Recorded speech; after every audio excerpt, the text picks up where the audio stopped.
Hello everyone, this is Ron Kramer, and I'm going to try videotaping or capturing what I do to image. So let's get started. I run Device Hub, which is this thing here. It's part of ASCOM. And we're going to connect the telescope. Up here I have Cloud Watcher, which is watching weather. It will close the dome if it's cloudy, overcast, wet, rain, very windy, light, or very light. So right now everything's in the green, and I've got green there.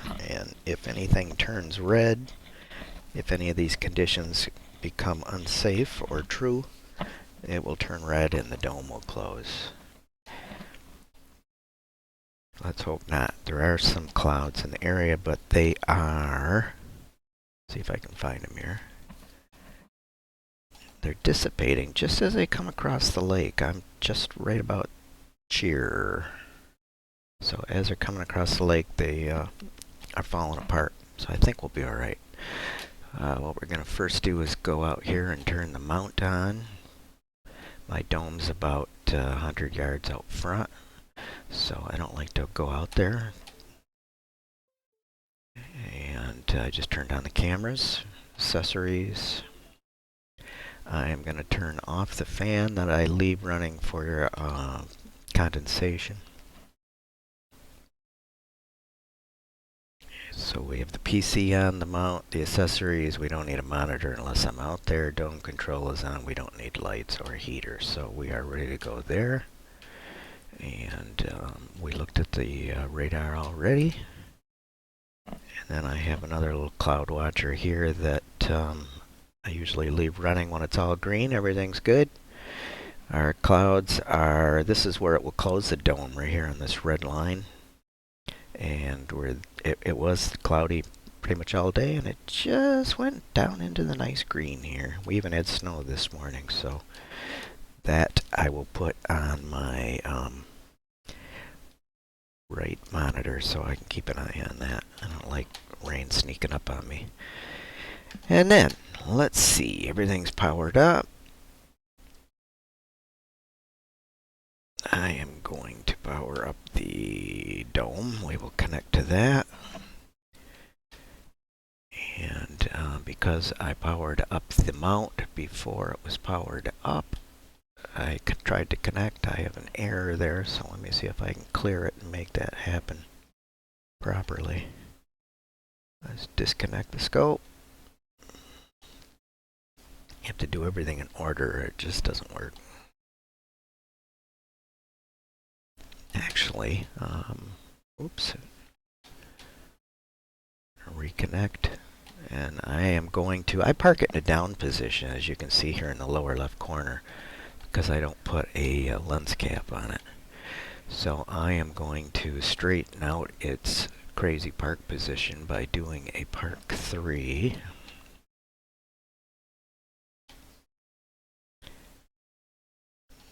If I can make everything happy.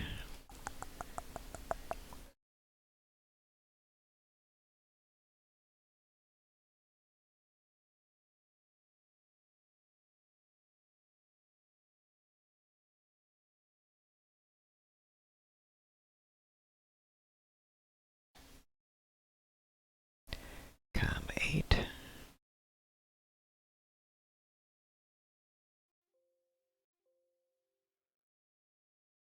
A small issue here. Trying to think what it might be.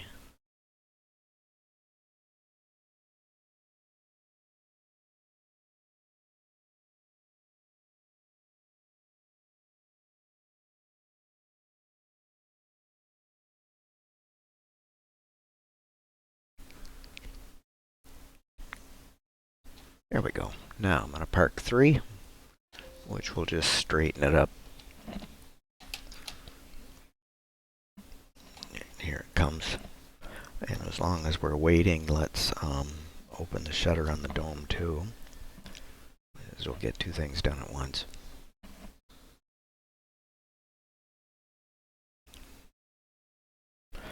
And then let's let's call up Nina.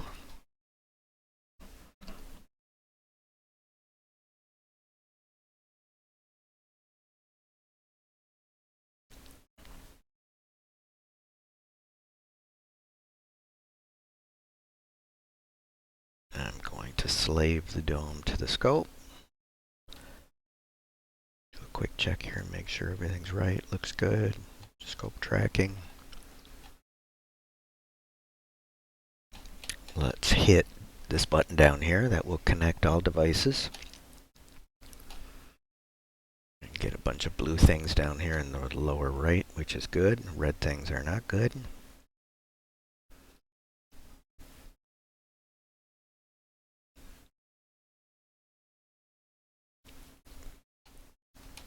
And we're going to turn on the cooler, the dew heater, or the dew heater too. Let's go about minus 16. And cooler is now working, and the temperatures are shown in this gauge here as the chip comes down in temp. And I believe we're ready. We can go over to imaging.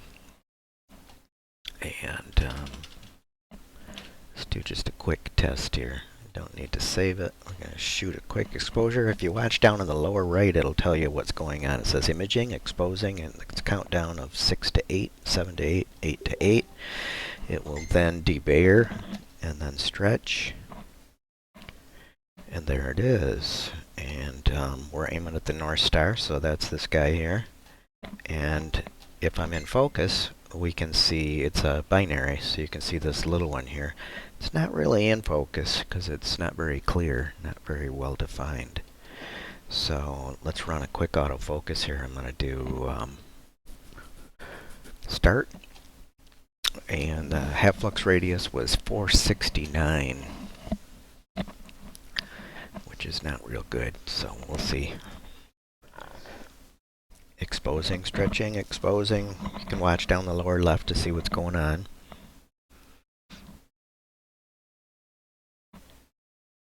And it takes 2 exposures per point. It's on its second point now, as you can see. Over here on the left, we've got half flux radius of 8. This one's 6. Down to 4. So it's coming into focus. If all goes well.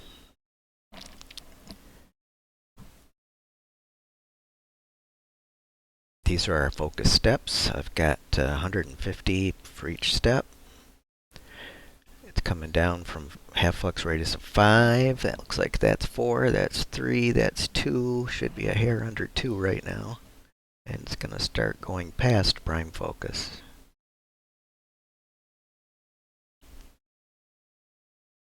And then it'll put itself back where it determines its best focus, which will be right about there.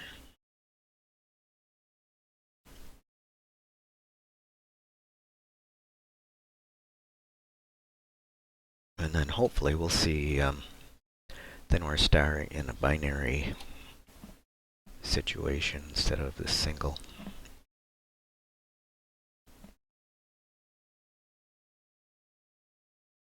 I am binning 2 by 2 for focus, so half flux radius is 0.80, which is quite good. And if I grab a shot now, it's binned 1 by 1, so it won't be quite that good. But we should see the binaries. Debaying, stretching, and voila. It's still pretty hidden in there. The only way to really bring it down would be less exposure, because we're overexposing the North Star, so it's bloating. It's bloating over the little binary. Half flux radius here in bin 1 is 3.31 in the lower right corner, which is very good for me, so the sky conditions are pretty decent.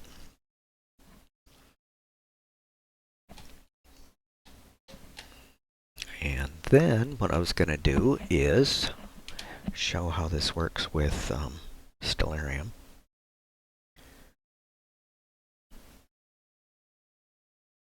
The guider kicked itself in. I haven't even started it, and it's guiding over here.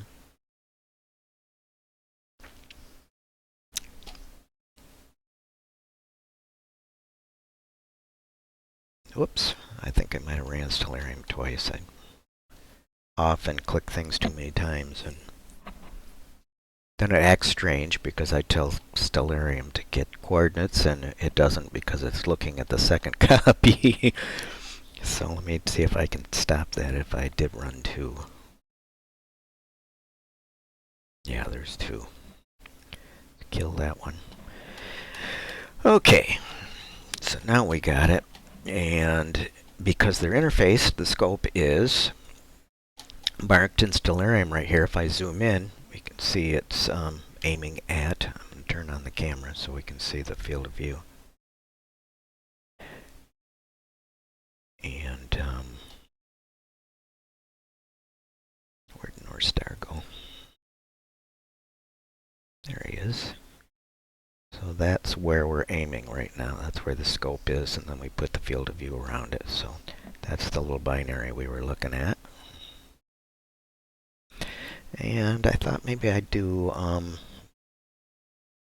M101 tonight. So I'm going to do a search. Do M101. And we got this little pinwheel guy. And you can also do that in the Sky Atlas. You can come in here and say what you want, what type, like a galaxy or cluster, and you can put in the name like M101. And it comes up with it. Here's the picture. Here's where it is right now. It is rising. It's going to rise for several hours before the meridian flip, and it comes back down. So we will go with that. To make it easy, we can either slew to it right here. We can set it for the framing assistant and concentrate on framing.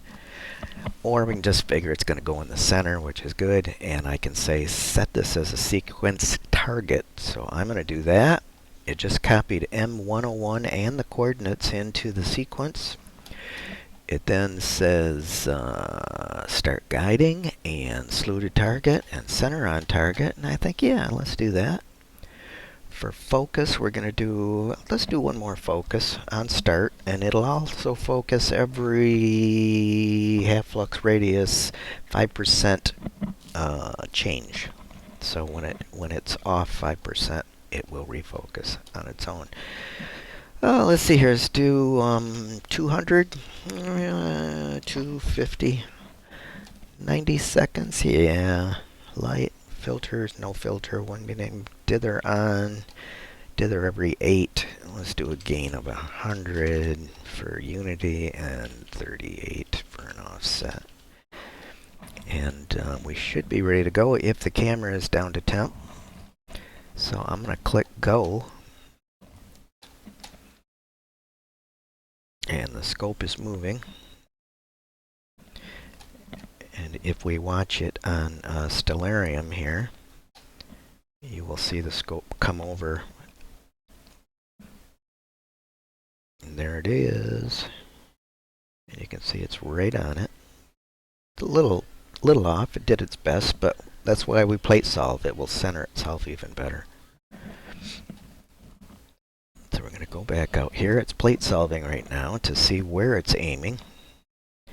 And it's already a success, and it is slewing the telescope again to center it better. So when we go back out here, ooh, where's he going? Oh, okay. It was off more than it expected. So after it solved, it found out instead of aiming here at M101, it was aiming actually over here. So it will shoot another shot.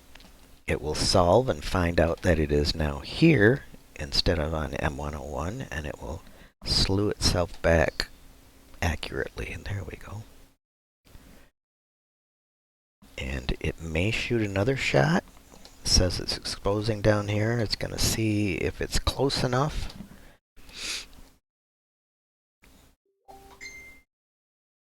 And And if it doesn't feel it's close enough, I have a error level set that I allow. And if it's outside of tolerance, it will reset itself and center again. Otherwise, it'll just start shooting, which is what it's doing right now.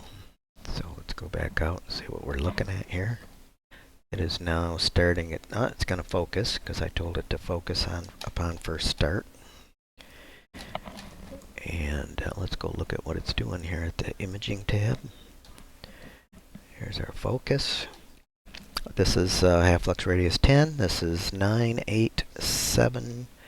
So the first one was about 8 or 9. Second point here is about, I think, looks like 5.5 or so.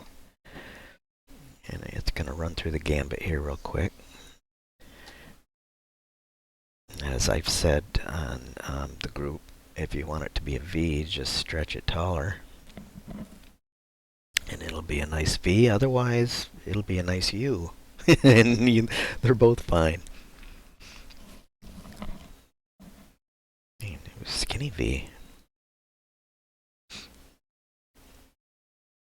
I'm taking 2 exposures. Luckily, I have a fast scope, f2.2, so I can do 1 second exposures to get focus. So I'm doing 1, 2, 1, 2, 1, 2, 1, 2, and it averages those out to give me a better test. Otherwise, seeing can make these fluctuate left and right. So by taking 2 and averaging it out, I get a nice clean line. Running up the other side here. Again, that's okay too. A U, V. But it is focusing. It's got a half flux radius of 1.17. Get this little red message that comes up, which is no big deal. It is exposing the first shot here of our target. It is at 14 seconds of 90. And let's join in on the fun. And I see the little guy right here. That was just 1 second focus exposure. So that's what you get with this target on an f2.2 scope in 1 second I don't know if that was 0 gain or 100. I think 100. Over here on the far right, we have our statistics. This shows our histogram over here. And you can take these and drop them anywhere you want. I can put it over here. I can put it to the right side, left side, bottom, top, or multiple tabs. I could put it here as a multiple tab and tab to it, but I like it here, so I'm going to put it right, where did I have it? I had it over here. I'll put it under camera. And then you can move these around too. You can resize everything. This will be image history when it comes up. This is weather conditions, scope. This is our guiding passed over, which I never started. It did its own thing. And here is our first exposure. And it looks kind of hazy out there. I just turned on the, what do you call that thing? Crosshair. And you can see from plate solving, this would be dead center. So I don't remember what I gave it. I allowed it to have so many arc seconds of error. Otherwise, it just keeps doing it until it's, what's the difference if it's here or it's here? But it did quite well at centering itself. And then if we go back out and look, yeah, you can see it's slightly off. Turn on, whoops, I lost my thing here. Okay, so there's our frame of our full frame camera. There's our target in the center. And even though I have the camera on the center, the scope is actually here. It's off just a touch, which is okay.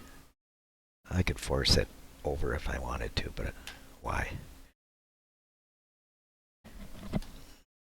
And let's see, since we know that's now centered, let's turn that off. We got half flux radius toggles here. You toggle it here, and then it shows up over here, and at bin 1 it's 3.4 is our half flux radius. So if that goes up, it just went down, if that goes up 5%, it will refocus. Otherwise, I find the RASA to be pretty stable in temperature, especially because I leave it out there 24/7, so it doesn't have to adjust. So a lot of times it'll go all night without refocusing. Just depends on the conditions out there. Then if we go into options, and we can look at our equipment here. This is our focus settings. And weather's down here. Telescope settings. Camera settings up here. Those are your basics to start. The sequence information actually does the final settings when it starts to shoot. We got our guider settings over here, and our general settings with our profile up here.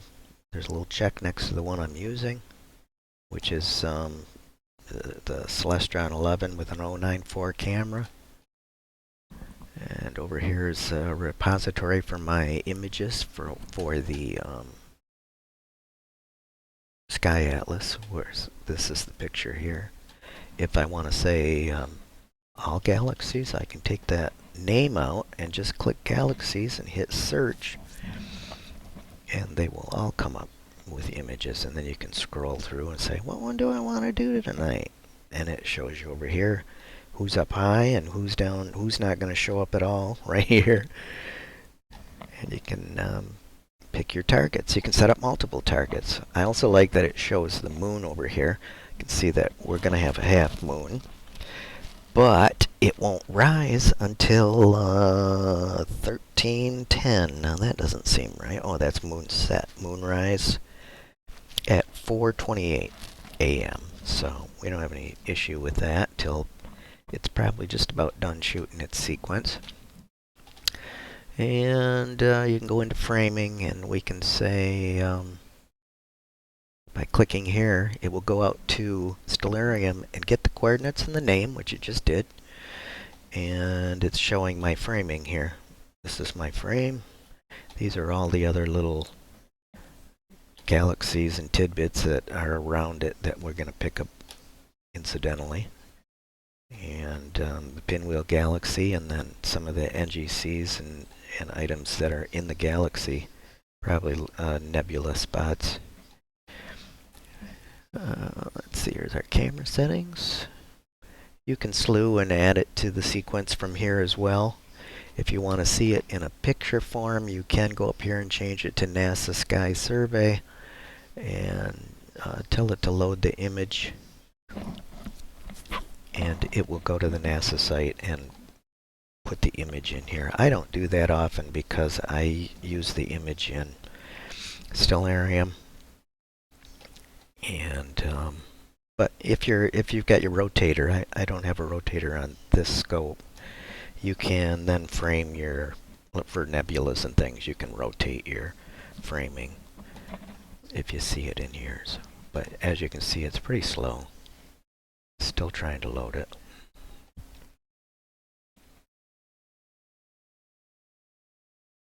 Well, there's a flat wizard I've never used. I don't do flats. There's our sequence. Sky Atlas we saw. Equipment is where you set up all your equipment for the very first time. And you just like for camera, when it's disconnected, you pick it from the drivers. And all the equipment's like that. Let's go back in and see if it found the picture.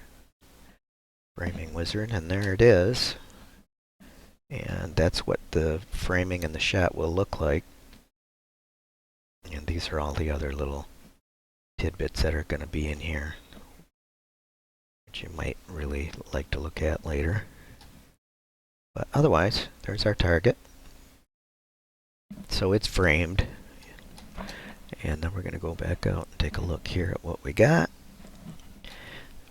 still looks pretty hazy. I'm going to see if I can clean that up a little bit. We looked here, but we can go into imaging options. We're shooting Fitz. We're saving to my external E drive N.I.N.A directory with this file name right here. That's the pattern. Side of pier, we've got minutes after meridian is for the flip. Pause before meridian, 1 minute. Here's our auto stretch. Let's darken the background sky. And then you can annotate. If you turn that on, you'll get all the half flux radius on each star, which clutters. There's no reason for it. This Debayer option, you can turn that off if it's too slow on your computer. That's your Debayer before half flux radius calculation. Unlinked stretch, that by turning that on, it kind of auto colors, sort of a auto white balance. Otherwise you'll get your strange filter, your green casts and things like that. Star sensitivity and noise reduction. Some other folders here, your template. I have it warm the camera when the sequence ends. My mount software automatically stops tracking when my scope, it'll come up, it just came out of the trees here, it'll come up, it'll do a meridian flip, and it'll come over here, and when it hits the tree line, it'll stop tracking and just shut off. I could tell it to park, but then the dome chases it, so I just have it stop tracking, and it works best for me. This is my tree line as well. It just came up out of the trees over here in the northeast, and it's going to go up and over and come back down over here. So that's that. Everything looks right. And we'll go back out, and it will now change, because I changed the stretch here, it will be a darker background. It's not stretched as far. And oddly, it looks really quite dim, but we could up the sequence, give it more time. I hate to blow out my stars, though. I like to get good star color. Let's go take a look, see if I did everything right. Sequence. 100 gain. 90 seconds. That was what I did on the, with the other, is that the little whirlpool or whatever it is, the one eating the other one. I did 90, but maybe I could up that to 120 on this one. What's cool is you can hit pause like that, and it will finish the exposure, and then it will pause, and it's a nice plus because you can get in here and edit your settings, and then just tell it to unpause, and it'll continue on. Where SGP, when I used to use that, would have a fit. There's no upsetting it. You can't get creative. But maybe I will. I'll let it pause, and let's up it to, let's go to 2 minutes, and I'll go to 120.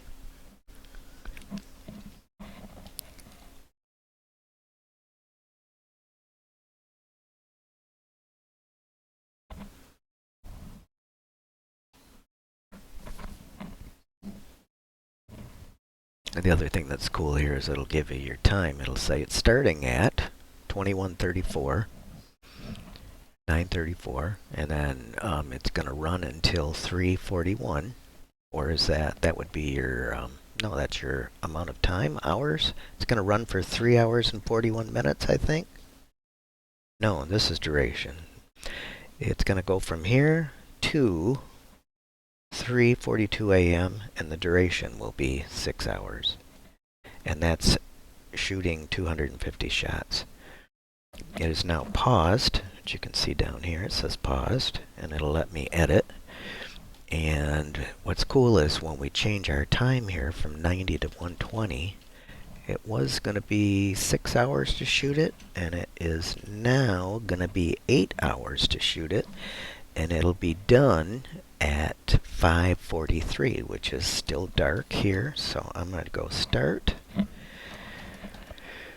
And if we go back and look at the moon rises at 4:28. So shortly after that starts to rise in the east, we will be aiming in the west as this target starts to settle behind my trees. So we're in good shape.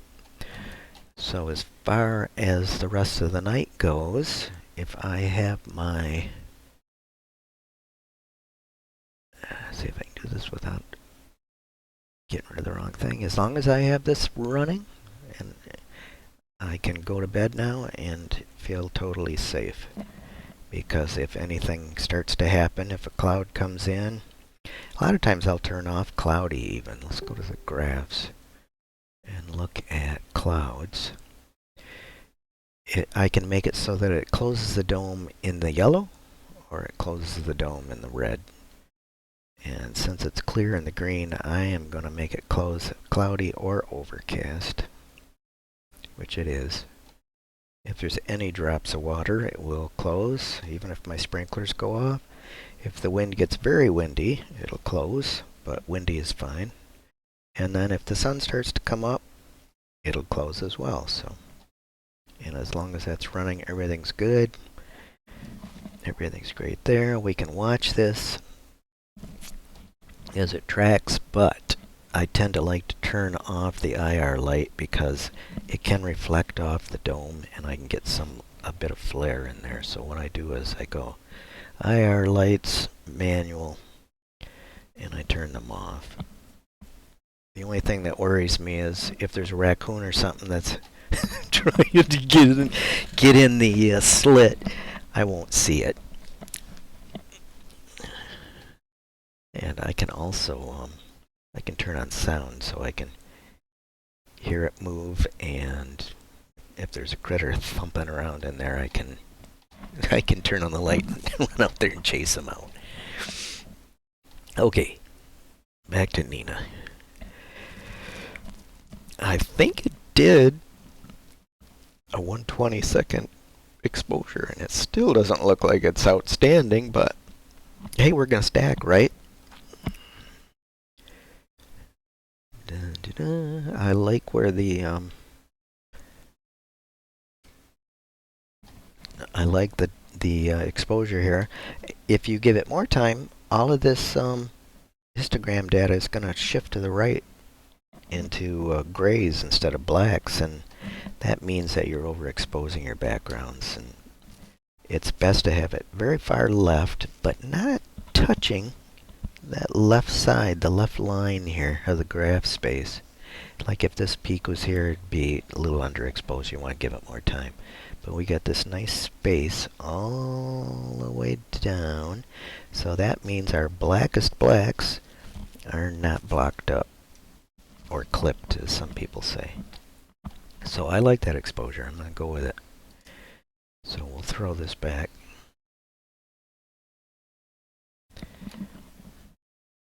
And the status, or the sequence that we were looking at here, I have so that I can watch it here. It's got my finish time, 5:43 a.m.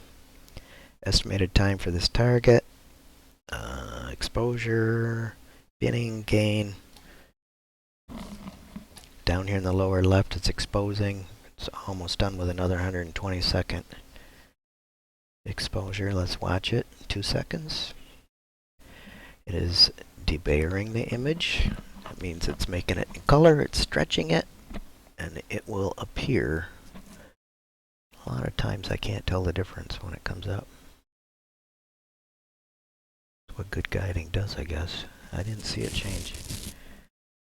We're at 355. Half flux radius has gone up a little. It can come back down, and if it gets too much, 5, 10, 15, goes up about 15, a bit more than 15, it will refocus. And a lot of times I'll get in there and even lower that. I can put, say if it goes up 4%. Guiding looks good. Over here we have our history. This is how many stars. You can see as I went into longer exposure, plus the night got darker, the sun had just set, so it started picking up more stars. Now those are leveling off, so we're probably at full darkness now. Yes, we are. Full darkness is, this is our light. This is last night. and sunrise and all day today, and then it was coming down here, and it's not quite darkest dark, and right now it is, and the lower that this is, the better the sky conditions and the darker the sky. You can see last night it was bouncing around. There was some, I didn't shoot last night because there was high thin clouds. So if this just kind of lays along the bottom, it'll be a good night. This is wind. It would have shut down last night at this point. This was our snow we had this morning when I got up. And we got a pretty nice stable. Here's last night again. There was a bump. It was good here, bad here, and I didn't bother to open up because I saw on the radar that it was just going to keep bouncing up and down. So I'm good to go to bed at this point. Just let it cook. Now I've been having problems with my corners. It is focusing. What did it just do? It did 353, and it's starting to focus itself. I have problems with my edges still. I keep working on it. This feature shows your center and left, right edge, lower right corner. You can see I got crazy oblongs there.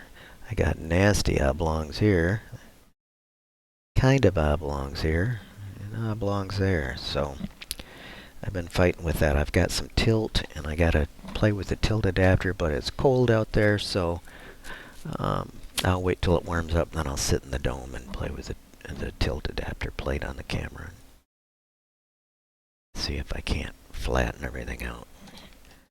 So it's doing its autofocus.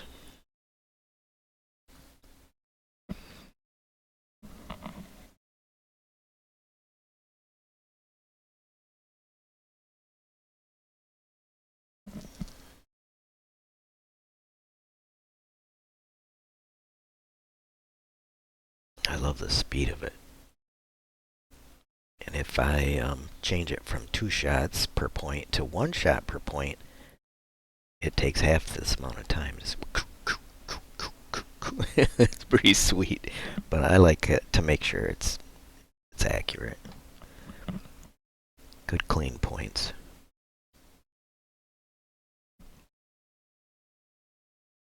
Half flux radius at 2x2 is 1.34. And there it is. Those look pretty good.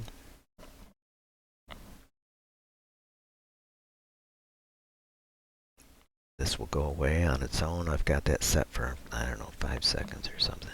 There it goes. You can see the sensor's noisy at 2 seconds. No, it's a 1 second exposure. But we can still see the target here in 1 second.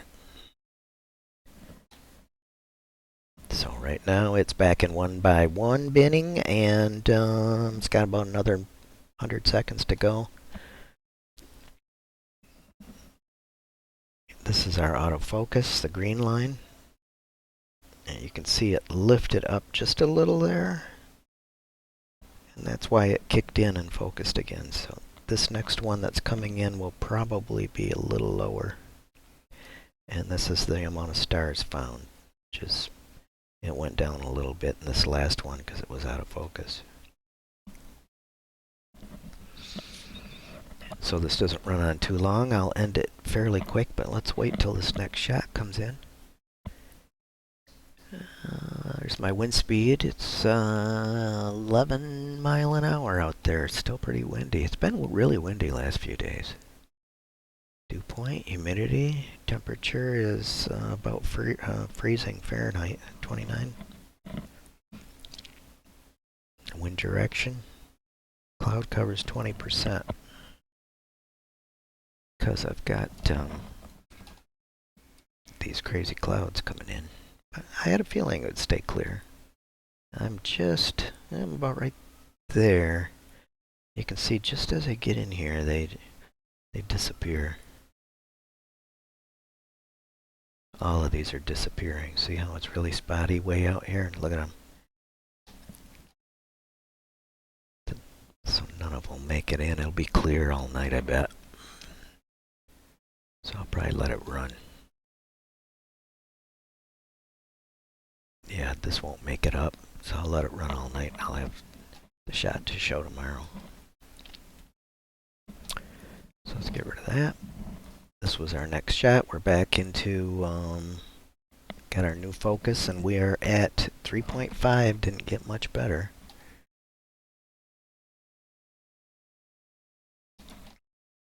I'm hoping that they will eventually add better stretch features. This is a bit pathetic, this manual. We would all love to have some sliders down here and have something for the whites, the mids, and the blacks. Because I like to push the whites. I'm going to have it push a bit here a minute. Like that. But I want the sky darker, so I'd like to take a black slider and bring it up, or bring the mid slider over to add more contrast. But this is just for looking at while we're exposing, and I guess it doesn't really matter. I can always go open up the drawer here, the directory, and load something and look at it too. I'm on this PC, I believe. E drive. And I throw them into N.I.N.A. and it puts them by date. So this is today's. Then it names it by target name. It pulls that from the top of the sequence. And there's each of our shots so far. Now, I think on the Dome computer as well, I do on mine here, my one in the house, I have a Fitz utility that will show these, but it has to do it through the network, so it's slow. And normally you wouldn't do that. I'd copy them all over, and then when I look at them on my machine in the house, I can actually see each image, even though it's a fit image in Windows. And I'm not sure if I have it installed out on the Dome, because I don't usually look at them out there. But if I want to see them on my main computer, go to the network first. Better yet, let's do this. Let's close that. Let's open the main computer. And go to N.I.N.A. It's got to wake up an external drive.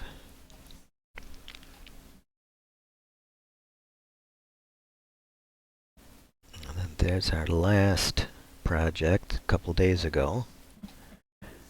And what was I going to do? I was going to show you. Pick some site. I was going to show you that if I look at Fitz files, these are the Fitz as shot, I can see each one.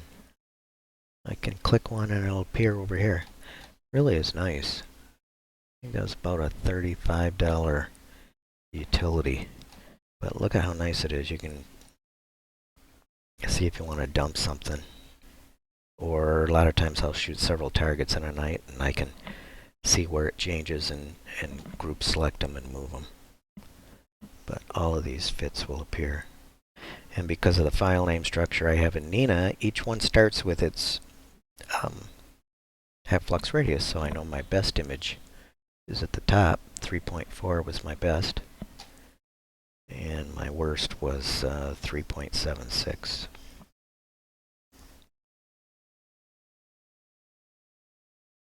So that's looking Fitz live. I can even click on one, and the Windows photo viewer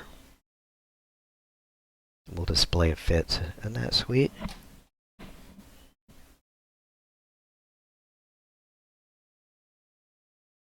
And it's not debayed, of course. But if I make it about that size, looks pretty good. So that was how that was originally shot, the sunflower that I just put up. It's pretty small in the frame. So that's that. And I think I killed my my remote desktop here, so let's see if I can bring that back.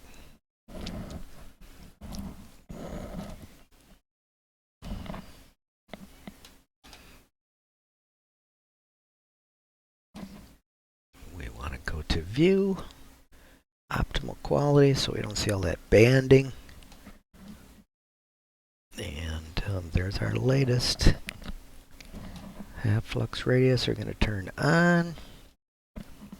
And it's going to calculate that, and it'll tell us we're at 4. Yeah, it's losing focus, 4.78. It'll refocus again soon. And again, this is the star count. For some reason, it went way down. Might have to do with me changing the stretch.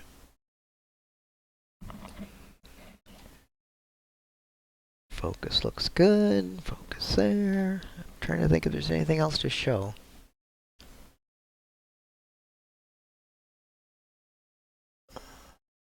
It's just counting away here. And like I said, that will run for 8 hours. It will stop at 6:16, which I believe will be into some sunrise.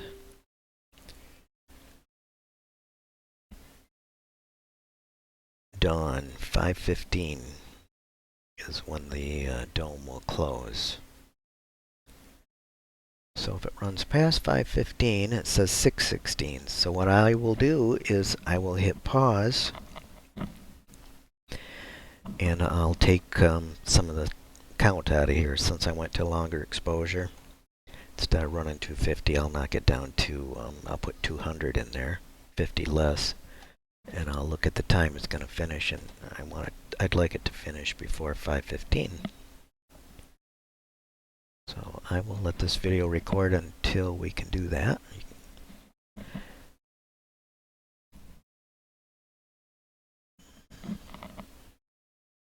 I also, on several nights when it's when there's more targets, I can stack up 2 or 3 or 4 or 5 different sequences up here, and it will tell me the amount of time for each one. I can say, okay, let's do this one for 2 hours, and this one for 3 hours, and this one for 1 hour, and it will change targets and plate solve and center all night long while I'm sleeping. And in the morning when I get up, I get a whole jackpot treasure chest full of goodies. So let's go here. I want this to end. It's going to end at 6:50. I would like to take an hour out of that. So let's see what happens if I go to 200. Now it's 4:27. It's going to do a flip, and it's going to focus, so it's going to add some time to that it's not figuring in. So that's probably pretty good, or I could go 210. 449, so 450, and that gives me an extra 20 minutes for meridian flips and focus delays and things like that. So that's a good night of imaging. And I think I did start it up again, didn't I?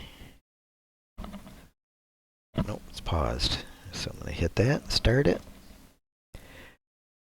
Gonna focus again. Normally it doesn't have to do it that much. Could be some crazy conditions, or because it's so cold. It was really nice. It was like 60 during the day and 40 at night. Now we had snow all day, and so it's cold again.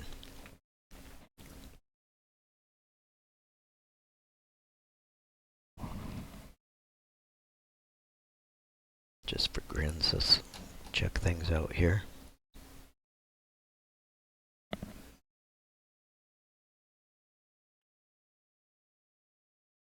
I can look around at my desk. I have a monitor here on the left. I can power on and even look at it if it's on a arm, so I can swing it out and actually look at it if I need to do something and see a monitor directly.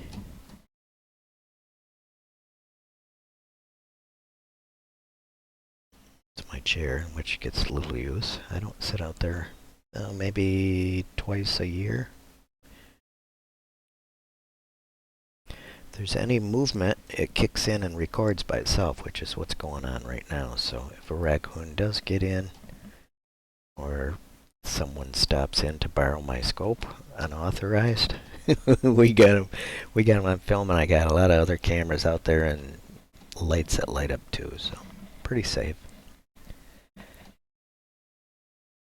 It just focused again, and I don't want to forget, so I am going to turn this off.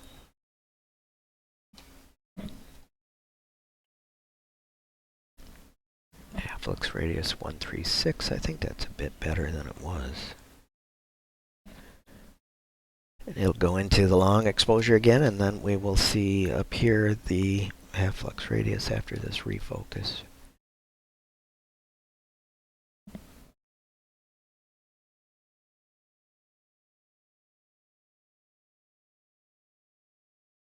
Still dead center.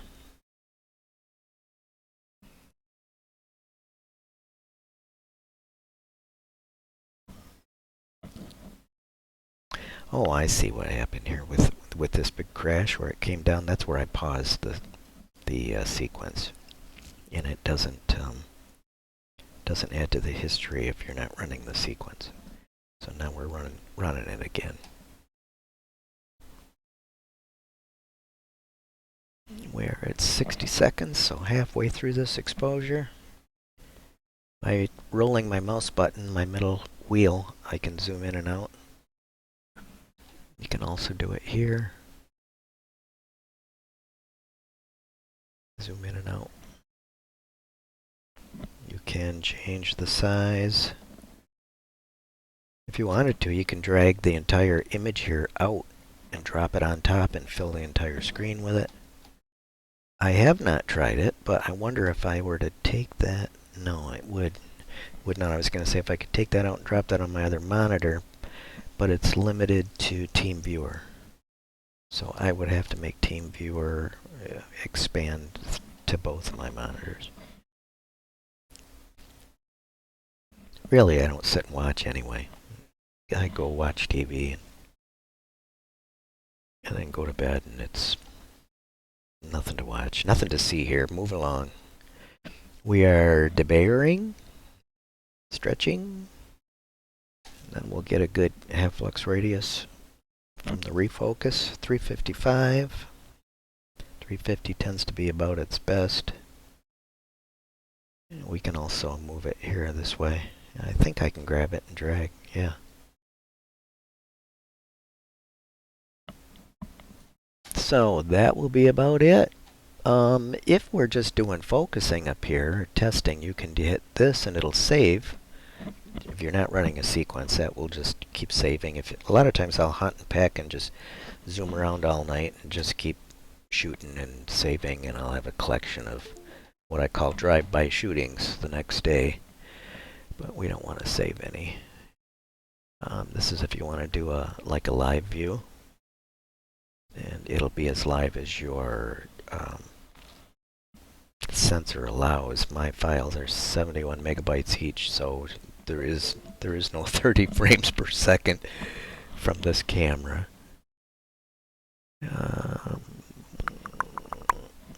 And I think that's about all to show you. We're just wasting time now. So I hope this was helpful. Oh, here's plate solving. Because you drop, excuse me, when you drop a window over the top of another window, it puts tabs. So you can have 10 tabs down here and have everything that I've got on display all tabbable, but I like to see everything at once. I kind of monitor it like the cockpit of an airplane. But this is for plate solving. If I click that, it'll solve. Optimal exposure calculator is here, which you can use, but I look at my histogram. I can tell just by what I got there. And then the image tab. And if it's more important to you to see the guider and stuff, you can drag that up and